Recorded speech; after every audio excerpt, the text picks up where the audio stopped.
Hello, Brooke. It's lovely to have you here, interviewed for Offspring magazine, and it will be published on Wellspring as well, our wellness website.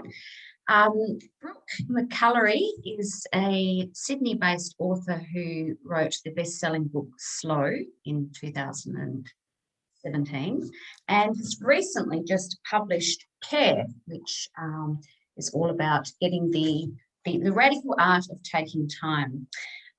Brooke, can you just tell us a little bit, what was the impetus for writing Care? Yeah, it's funny. I actually started writing a different book at sort of September 2019 that was an investigation into the self-care industry, because I have always believed in the value of so much of self-care, but I saw it increasingly become this commodified, commercialized thing that people were being sold rather than, something that was accessible to all of us. So I kind of started to come at it from that perspective. And then the Black Summer bushfires happened, and then the floods happened, and then COVID happened and continues to happen. And last year was a year of so much global upheaval and pain and, collective grief that I found myself, and I'm sure I'm not alone in this, but I found myself really burnt out, sort of April, May of 2020, to the point where I couldn't get out of bed for a couple of weeks. And I did some really big, deep inner work, I guess, at that time to try and unpack exactly why I felt so numb. And I realized that I had spent so much time and energy caring about all of these big, important global collective issues like climate change and, COVID and, the national grief, I think, that we're all feeling as a result of last year's bushfires. But what I had neglected was the other end of the spectrum of care, which is the small acts of care, self-care as well. And that was sort of the genesis, I guess, of the idea of care and, the spectrum of care that I talk about in the book, that looks at the reason that we need to start spending more time on the smaller end of the spectrum, particularly if we are people who care big, and we care about the big issues in the world. Big care versus self-care. Yeah, and that's small what we're talking about now. Yeah, exactly. Sorry, small care. Yeah. Big care being global coronavirus, bushfires, societal issues, and then small care under that umbrella is the self-care. Yeah, and it's interesting. I kind of initially really withheld from the ideas of traditional self-care, the things that we would typically talk about as self-care, because I felt there's a lot of skepticism around that sort of stuff at the moment. And I get it. I completely understand. So the original idea was like, well, what are the tiny acts of care that we can all do? And that's the thread throughout the whole book. Mm-hmm. Everything that I write about needs to be accessible to everyone, exactly, regardless of finances, geography, abilities, all of it. Not the self-care industry, which is tailored very much towards the affluent middle class, would you say? Absolutely. And it helps if, you're already well and you're slim and you're 25 and you have an instinct, like that kind of mentality is what has attached itself to self-care. So I was hesitant initially. And what I discovered was that these tiny acts of care, and some of them are ridiculously small that I write about in the book, they actually, yes. Every chapter finishes with suggestions. Mm-hmm. And again, in keeping with the idea of accessibility, I really wanted it to be achievable for people who are busy, which is a lot of people. So the first sort of section is if you have half a minute. So if you've got 30 seconds, you can, like you can spend those 30 seconds looking out a window at a green view. You can do some, 3 deep diaphragmatic breaths. You can write down one lovely thing that you saw today, or you can hold the door for a stranger. I mean, just tiny things. They actually have these really powerful ripple effects. And I discovered that doing tiny things for other people, or doing tiny things just because they feel great, have allowed me to turn around and care big again. So, they don't exist in a vacuum, this big care and self-care and small care. They really do all feed into each other. And that was something that I didn't expect when I first started.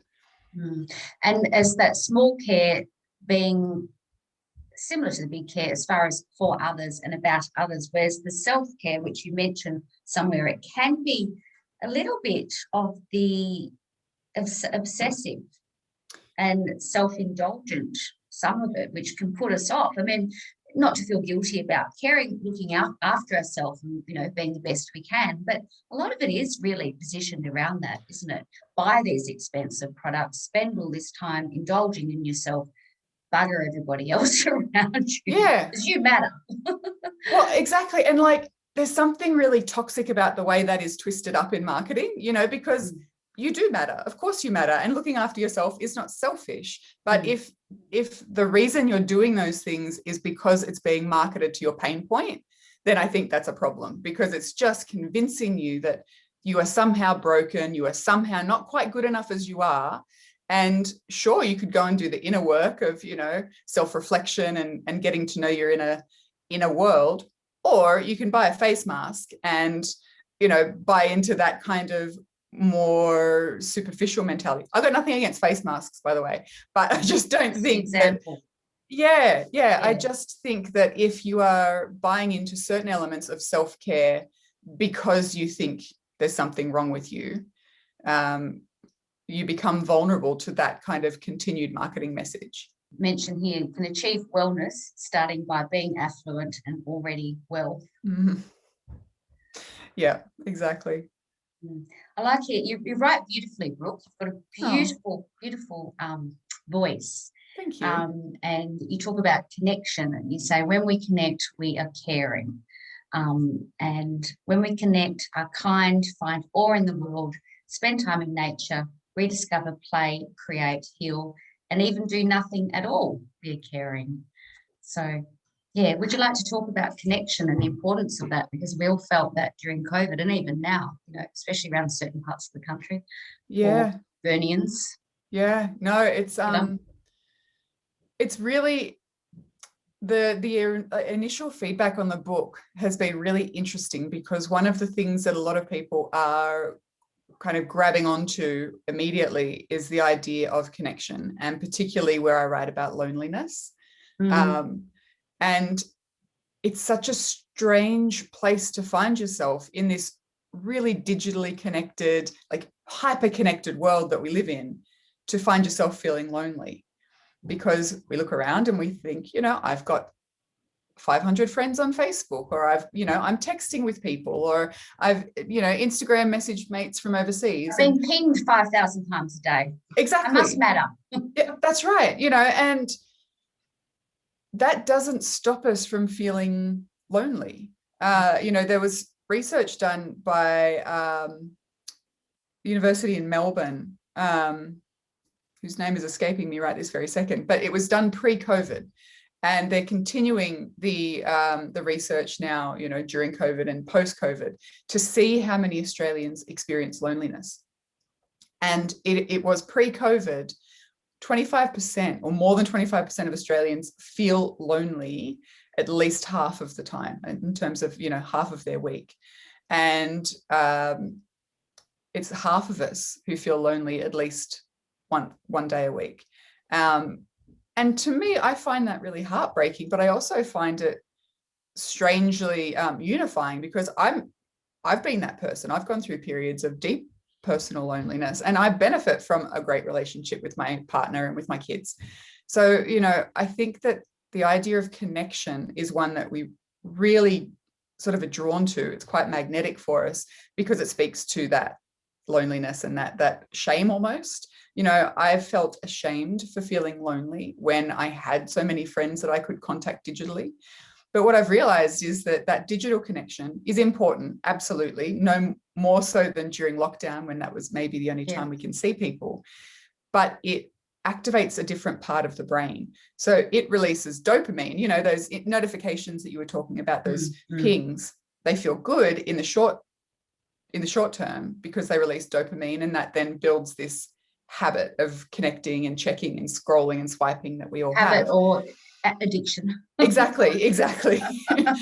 And if that happens to you, I mean, don't feel ashamed, because there's an entire industry whose job it is to bring that addiction about, and they benefit from it. Whereas person-to-person connection releases oxytocin, which is, you know, the love hormone. Exactly. And that affects us differently. So I think we're looking for that's oxytocin. From touch, Brooke? Does it need to be touched to have the oxytocin, or can it just be in physical proximity? Yeah, touch obviously releases those hormones and has such a phenomenal impact on our mental health and our well-being. But even just eye contact. So that's something you can experiment with yourself. If you find yourself isolated physically because of COVID, get on a FaceTime call and see if you can hold eye contact with someone and see how that feels. But the other thing that really helps, and I always think about people who live by themselves when I talk about this sort of stuff, is eye contact with an animal also releases similar amounts of oxytocin. Right? Yeah. So if you have a cat, a dog, if your neighbor has a cat or a dog, you know, sort of spending that time connecting. We are wired for it. Yeah. And the other thing that also releases a similar amount of oxytocin is yoga, because it does manipulate the body in a similar way to a hug, or, you know, someone squeezing you, or the brain responds in a very similar way. So fascinating. You know, I didn't know that. Yeah, no, neither did I. This is all the sort of stuff I discovered writing the book. I really like the toolkit that you've included. How many are there? 4? Yes. 4 in your toolkit. Yep. Let's talk about the first one, bending time. Now, as a mother, like a single mother of 2 kids, which isn't an unusual phenomenon, but any mother, most of us work these days, even if we don't, family life, busy. Bending time sounds like a magic gift. How can I get that? So it's really interesting to me, because I don't know if you feel this, but as I get older, as my kids get older, I feel like time speeds up. And I think 2020 may have been the exception to that rule, because it was both, you know, really long and really short at the same time. Exactly.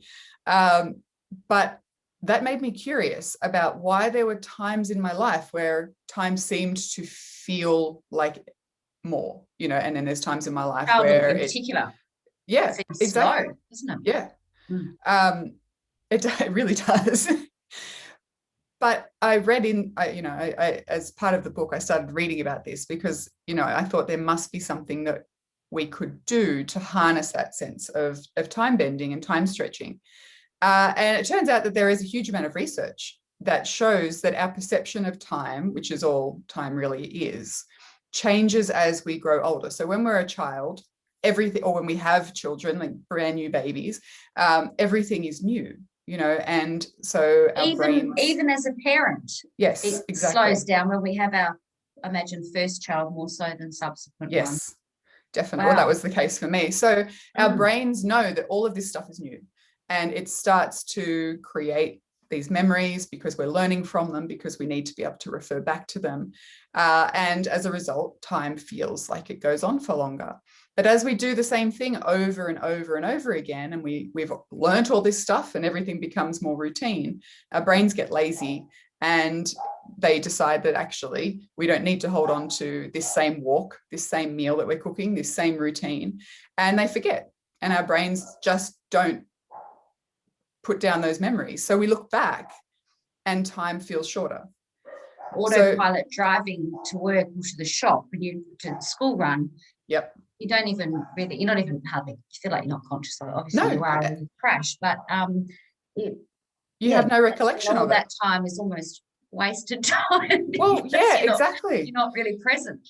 Exactly. And that's the word. So the people who are studying this phenomenon have found that if you every day do something new or pay attention to a detail that you had never noticed before, never actively noticed before. You trick your brain back into paying attention, so that time feels like it lasts longer. And so, you know, that walk feels like it was more substantial because you remember more of it. Or, you know, the story that you read to your kids when you put the voices on, you hadn't done that for ages, that sticks in your memory. And going shopping in a different grocery shop, going for all a that walk stuff. in a different place, trying something different to eat, stimulating senses. Exactly. So that is the simplest way to bend time and to make it feel more, both in the doing, but also in the recollection of it. Great, especially as we get older and things get a bit stale.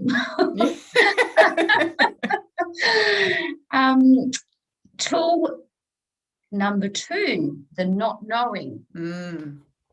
So I was always the kid who didn't want to seem stupid. I didn't want to not know the answer. And if I didn't know the answer, I didn't want people to know.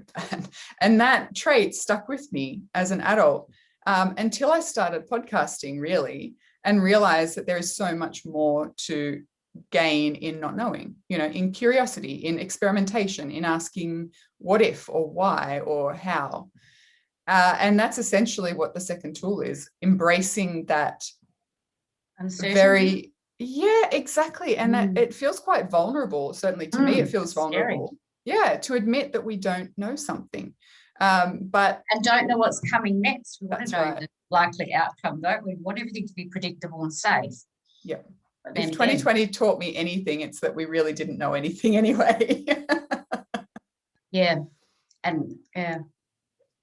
So that, I mean, essentially it's just an encouragement to tap into that, you know, that not knowing, that uncertainty, and use it as a tool that allows you to dig a little deeper or to get curious or to experiment, which I think is a really gentle way of trying new things. You know, you can't really pass or fail an experiment, you just learn stuff. So it's a call to really tap into that. And tool number 3, the big one, which we hear over and over and over again, but I'd like to hear your tips and tricks for how to do it. Unplug. Yes. It is, you know, it is. That was another thing that I was kind of hesitant to include initially. But the reality is that we all, to varying degrees, spend time connected. And I have no problem with tech. I use it to have conversations like this. I use it for my work and I enjoy it. But I mean, there's millions of places you can find specific hacks for how for how to disconnect from your technology. But my biggest piece of advice there is to view it as a tool. You know, like any tool, like a hammer, you use it for a job and then you put it down. You don't carry your hammer around with you all the time, just in case, you know, you find something that needs to be knocked into place. And I think that our phones, our laptops, our screens, whatever, can be viewed much more like a tool. You know, a hammer isn't inherently good or bad. It's just something that you use for a job and then you put it away. And I think that our phones can be similar. You know, you use it to connect, you use it for work, you use it to whatever app you're using, check your bank balance, and then you put it away. And, you know, it's a gradual shift. I don't know anyone, who, myself included, who's been able to go cold turkey and shift their tech use in a massive way immediately. But if you are able to remind yourself each day that this is a tool, it's not inherently good or bad, it's just something I'm using. You know, looking here, you say an average smartphone user is on their phone 3 hours, 15 minutes every day, more than 22 hours a week. I mean, just even knowing that, to sort of start to go, okay, you know, being conscious. Okay, I'll look at my phone. It's the 12th time today. No judgment, but it's the 12th time. Yeah. Is it that really that important, what I'm looking at, or is it scrolling to perhaps avoid something else, distract yourself? And there, like that awareness, as you say, and then that seed of self-knowledge, you know, why am I doing this? Am I doing this because I'm bored? Am I doing it because I'm procrastinating? And am I doing it because I'm burnt out? And that's how just as an aside, I can tell that I'm approaching that stage of burnout is when I'm just mindlessly scrolling, because it is the path of least resistance. So, you know, if as you learn that stuff about yourself, you start to be able to go, hang on, 22 hours a week, what could I be doing? What are the things that, you know, I really miss? What if I took half of that time and, you know, gradually allowed myself to expand other things into it, which really is what it comes down to, is saying, well, what in my life fills me up? What do I love doing? Where do I get that sense of joy or excitement or rest or, you know, pleasure?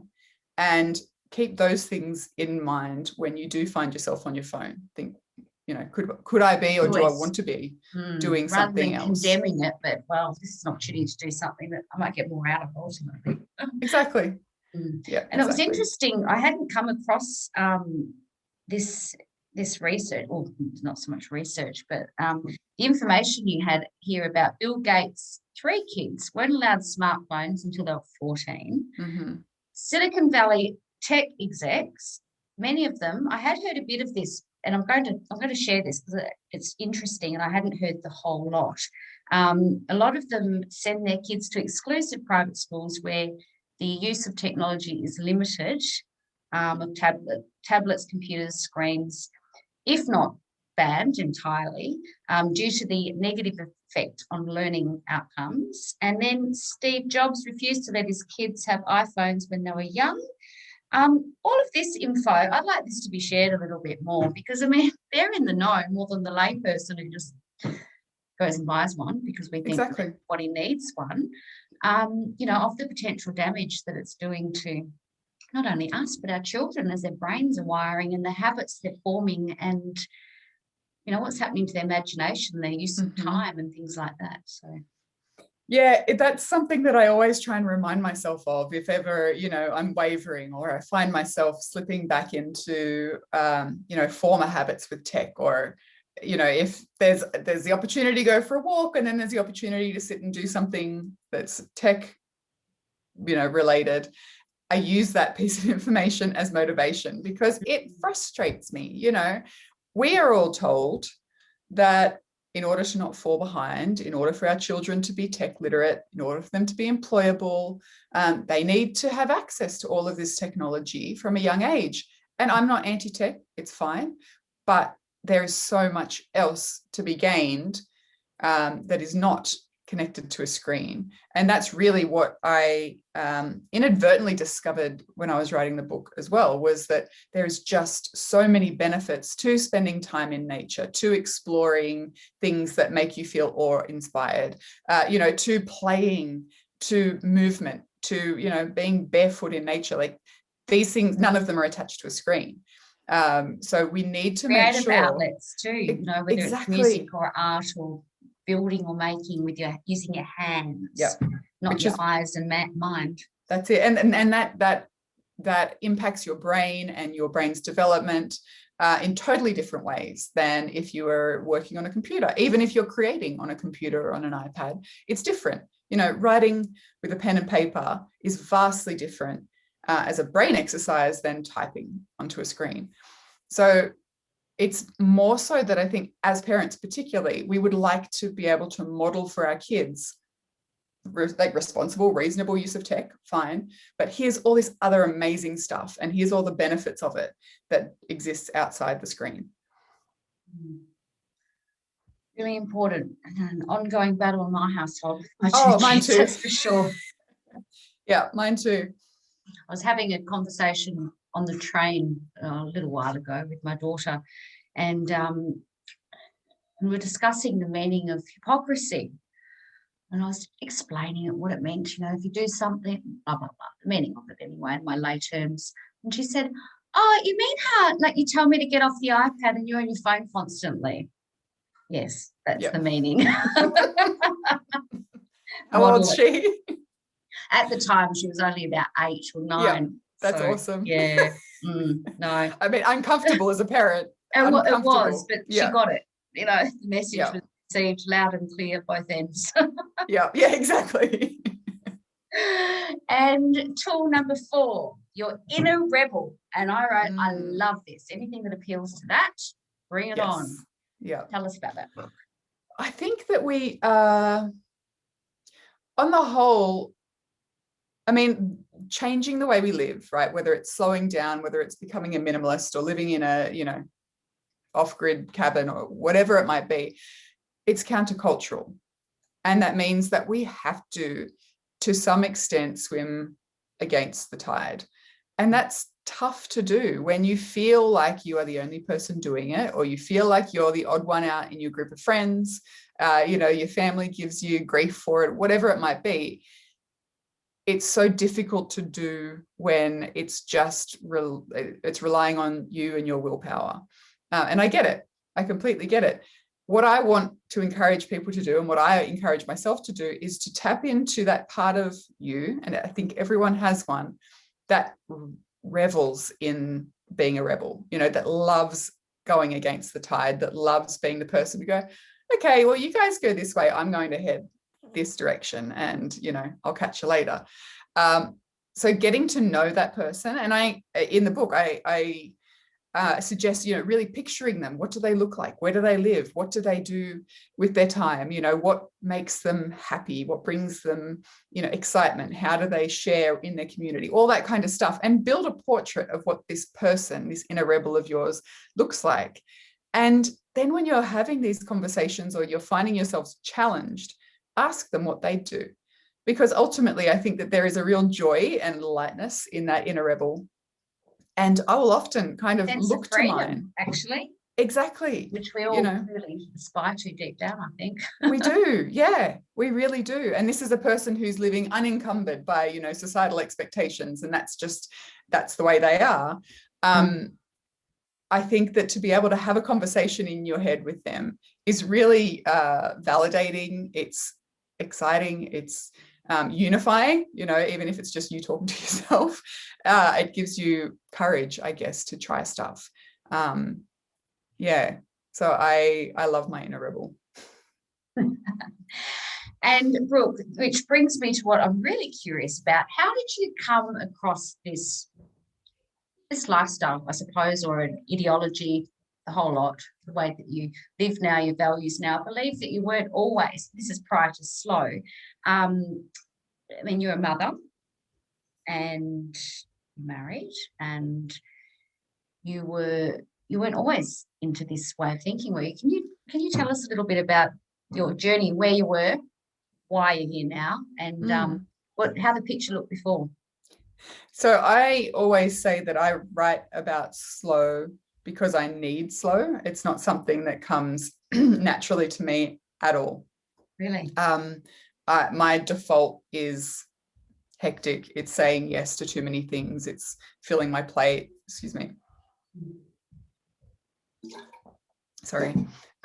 It's it's like that striving. It's the I'll be happy when. That's how I used to live.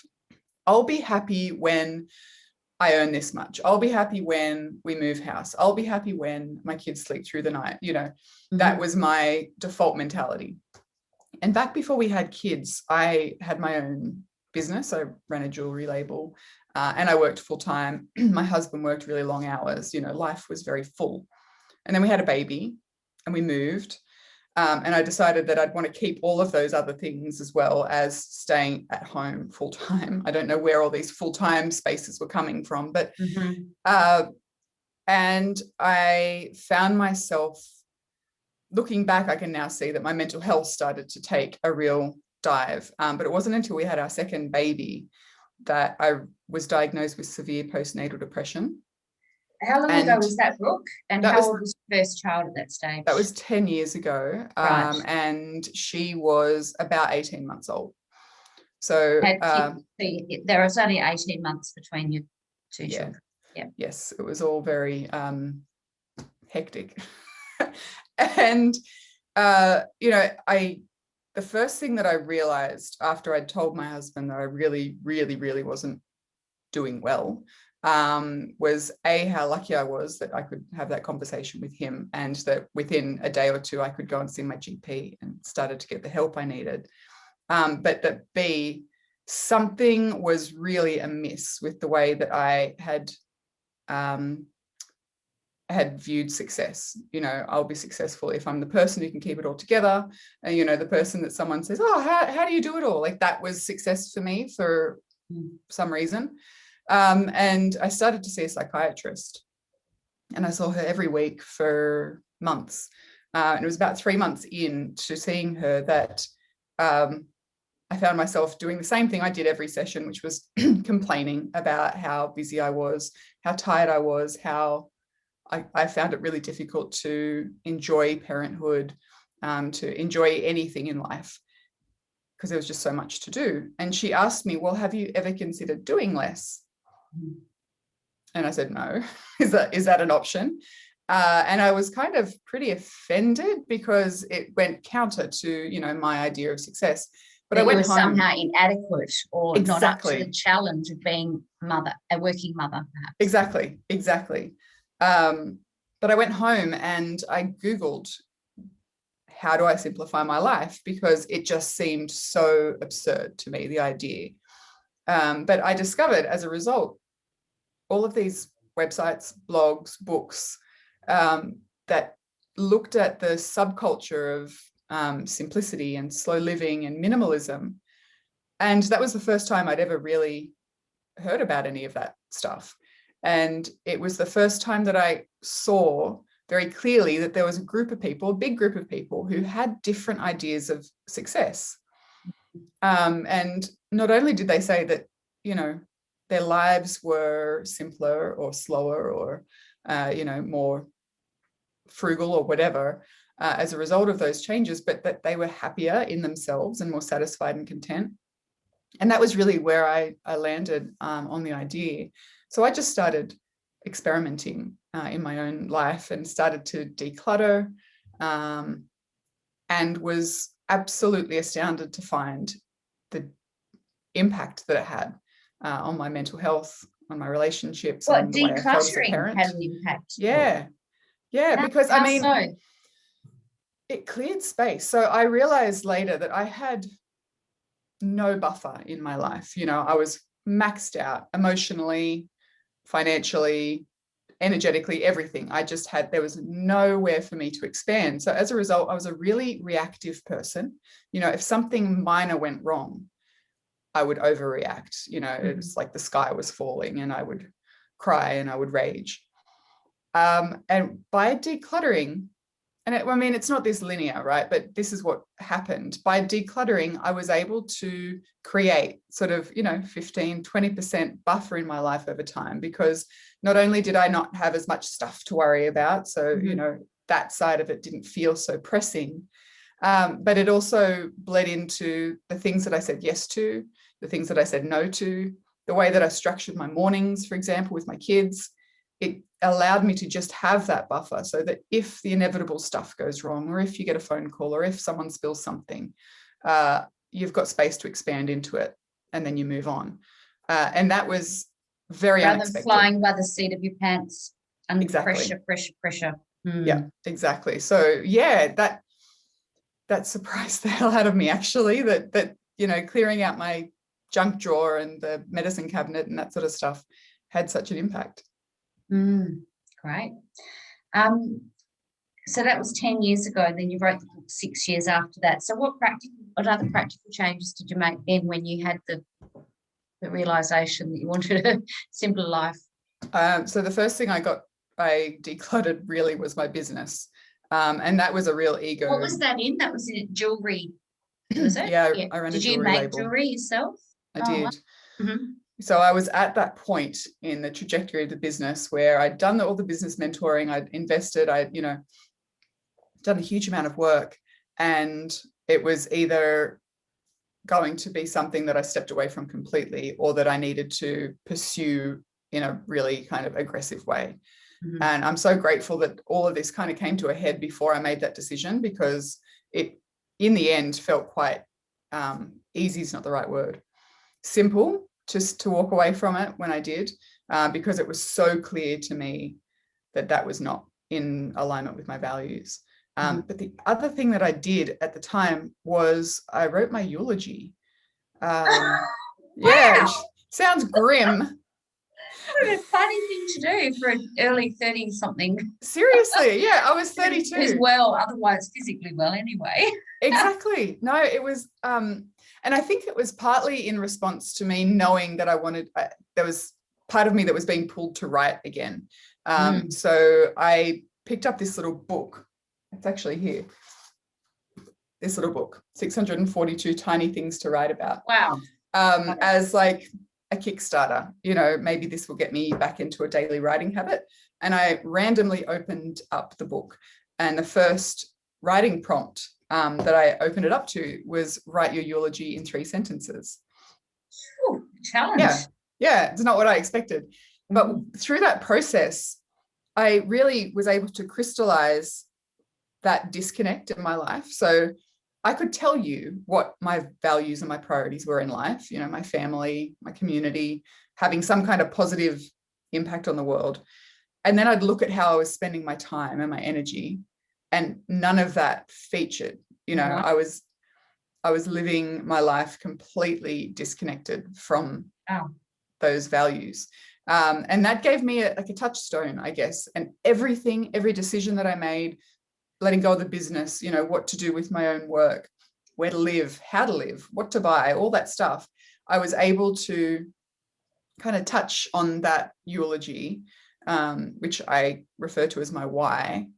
And it really simplified, again, that decision-making process. So that's something that I do encourage people to do, not necessarily write your eulogy. I mean, go for it if you want, but I get that it's quite confronting. Yeah, very much so. But think about what it is that you stand to gain. Like if you're feeling pulled to make some kind of change in your life, but you know that it's countercultural or it's going to be a challenge, think about what you stand to gain by doing it, and use that as motivation. Good old pros and cons list. Basically, exactly. Yeah. Yeah. Great. So your life looks quite different than it did 10 or so years ago, the way that you live and the physical environment. It does, yeah. Has it affected your relationships, Brooke? Because I mean, it sounds like a big identity change in a way. It has. It's a really good question, because my husband and I have spoken about it on our podcast a few times, but there was a time, and it went, you know, for several years, where our paths, which were quite similar previously, you know, they veered away from each other. And he was still in his very high pressure, long workday corporate job, whereas I was at home looking at, you know, ways to simplify and, you know, talking about self-employment and moving to the country and all that kind of stuff. And it really did feel like there was no way that we would ever be able to get back on the same path. And there were a number of years where we had this ongoing conversation about what we wanted life to look like, about what was realistic, you know, financially as well as anything else, what was actually realistic. So there was a process that lasted about 5 years that saw my husband and I work towards self-employment gradually. And that's where we find ourselves now. So that is probably one of the biggest changes, but it very easily could have gone the other way with our relationship. Like people often ask me whether or not these changes have cost relationships, and it hasn't cost me my relationship with my husband. In fact, I think it's stronger, but we've lost friendships because you just find yourself in a vastly different place. Your values are essentially changing too. I mean, exactly, becoming more minimalist and living that way is becoming less consumerist to start with, which is a big part of our identity in many circles. It is. And when the way that you find yourself in the world is by, you know, status or, you know, the things you own or the places you live or the, you know, the ways you spend your money or whatever. And all of a sudden, that's not the language you speak anymore. There is so often, particularly in those friendships that aren't necessarily the deepest, you know, the deepest ones, you just find that you've actually got not much in common anymore. So that is a reality of it. But my close relationships, I think, have improved massively because I'm more emotionally available. You know, I'm more aware, I'm more present usually. See it with yourself, perhaps. Exactly. And I think my relationship with myself has changed the most and continues to. So, you know, that's another benefit. I'm imagining mental health. That's what started off, and that's paid off, I imagine. Absolutely, yeah. And also, you know, I'm someone who has experienced depression a number of times, and even developing that awareness and those tools to deal with the times when my mental health does kind of bottom out means that the bottom is a lot less deep than it was 10 years ago. And could come out of it quicker, perhaps. Exactly. Great. Well, thank you for your time, Brooke. It's been lovely chatting with you. And likewise. Your lovely book, which I'm enjoying immensely, Care, published by and your podcast, Brooke. What's the name of your podcast? The Slow Home Podcast. Slow Home. Yeah. Great. Awesome. Well, thank you very much for your time. And pleasure, Kate. Thank you. I look forward to reading the rest, and maybe book number 3. I'm sure it'll be another couple of years. Yep. Great. Yep. Give me a couple of years, and I'm sure there'll be something else. Thank you, Kate. It was really lovely to talk to you.